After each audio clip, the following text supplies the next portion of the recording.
Toyota Fortuner 4x4X அந்த car வந்து பார்த்தீங்கன்னா முக்கியமாகவே பசங்களுக்கு ரொம்ப பிடிச்ச கார்னு சொல்கிறத விட எனக்கு இந்த கார் ரொம்ப பிடிக்கும். இந்த காரை பற்றி நம்ம பேசினாலே ஃபர்ஸ்ட் நம்ம மைண்டுக்கு வரது பார்த்தீங்கன்னா ஆஃப் ரோடு தான். ஏன்னா இந்த காரோட கிரவுண்ட் கிளியரன்ஸ் பற்றி நம்ம பேச தேவை சொல்லி தெரியணுங்கிற அவசியமே கிடையாது. உங்களுக்கே தெரியும் இந்த கார் ஆக்சுவலி மேட் ஃபார் அட்வென்ச்சருக்கு மட்டும்தான். இந்த கார் வந்து பார்த்தீங்கன்னா blue colour variant, second hand car. இதோடைய மாடல் வந்து பார்த்தீங்கன்னா 2010 மாடல். இது டீசல் வேரியண்ட். இந்த காரு நம்ம ஜென்யூன் கார்ஸை பற்றி சொல்லணும்னாலே ஜென்யூன் கார்ஸின் பேருக்கு ஏற்ற மாதிரி ஜென்யூனாக தான் எல்லாமே பண்ணிட்டு இருக்காங்க.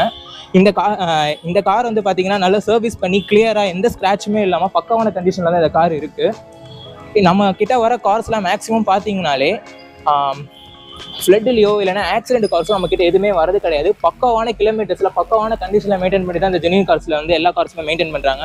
இப்போ மட்டும் இல்லை, நீங்கள் 4 வருஷம் 5 வருஷம் கழிச்சு வந்தாலுமே இந்த காருக்கு இந்த ப்ரைஸ் இந்த கிலோமீட்டர்ஸில் தான் இருக்கும். நீங்கள் வேணும்னா கூட்டிகிட்டு வந்து ரெஃபரன்ஸ் கேரியா கூட செக் பண்ணி பார்த்துக்கலாம். இப்போ இந்த காரை பற்றி நம்ம நெக்ஸ்ட் என்ன பார்க்க போகிறோம்னா, இந்த கார்